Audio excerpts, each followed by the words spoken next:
Everybody's favorite neocon, totally conservative, definitely not a liberal, Liz Cheney, is going after Ron DeSantis. Why? Because he doesn't want to send young American boys to go die for another country, to go die for Ukraine. What she is saying right now is that Putin is using our weakness to take on Ukraine. That's complete BS. It's because of our weakness that he's taking on Ukraine. That's true. It's not because we're not willing to go fight and send our young boys to die. It's because we let Ukraine try to join NATO. We bent the knee to them. We pushed for them to get in. And then we put our troops, we put missiles over in Ukraine, made a serious border threat to Russia, and now they had to take action. It was all because we bent the knee to Ukraine because we are weak.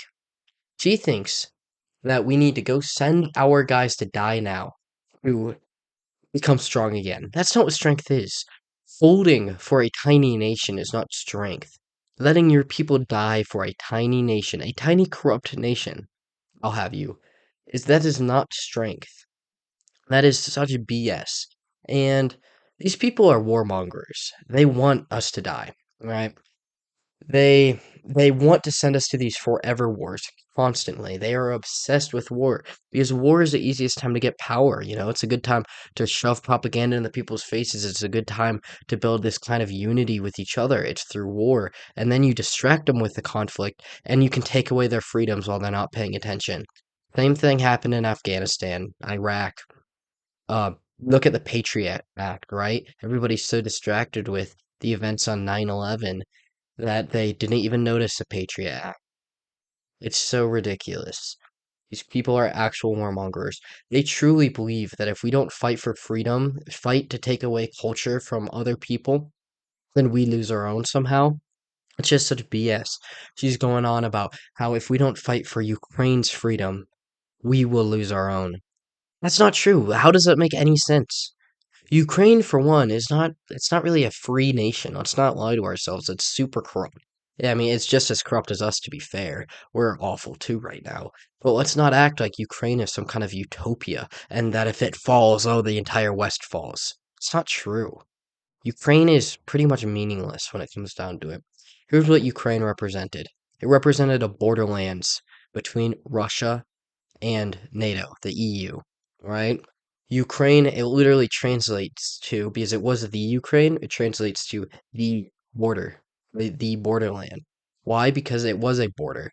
And then we started encroaching on it. We posed a threat to Russia, and Russia had to take action. As that's how geopolitics work. It's not that complicated. And now we have to back down or we will get smoked. If we go to a world war, so many people will die. But they want that to happen. They are obsessed with war. They are obsessed with death because it gives them more control.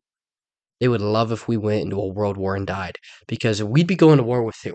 China, Russia, India more than likely just because of where they are. They kind of have to take Russia's side. Kazakhstan, most of the Baltic area, the Baltic region, right? Most of the Serbian countries. Those would be the countries we're going to war with. And why? For what? It's not worth it. So many people would die, and they want us. That's what they want to happen. So, you know what? I'm proud of DeSantis on this one. I've been very heavily critical upon him, obviously. I don't think he should be president over Trump. I do think that he represents the system to an extent because that's what he was brought up in. But moves like this, calling out the Ukraine, calling out that this is not something we should be involved in, that makes me like DeSantis a little more, and I do respect the guy. It's really hard not to respect him right now. It's done a lot of good, and it's very clear. So, you know what? Let's follow DeSantis's advice and stay out of the conflict. Let's keep our people alive. Let's keep good things going here. Let's not go into another forever war where we will not only see a loss of freedom in our own country, because that's what always happens, we'll also see countless pointless death for a nation on the other side of the world. So, hey, you know what? If you guys are willing to send your own sons, your own brothers, your own fathers to go die, go ahead.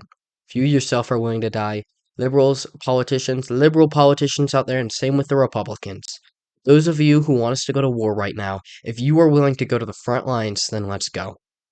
But if you are not willing to be the guy charging, if you are not willing to be the infantryman, let's think twice about this. And let's stay out of it until it comes and becomes a direct threat to our nation, which it won't because Russia doesn't care about us. Newsflash. It's true. They only care if we start encroaching on them. If we leave Russia alone, Russia will leave us alone. It's not that complicated. But I am going to sign off on that note. If you liked, go ahead, like, subscribe, share the video. Don't get a lot of impressions. You guys sharing is the only way these videos really get views, so I greatly appreciate it. I'm going to head out on that note. So long, peace out, and God bless y'all.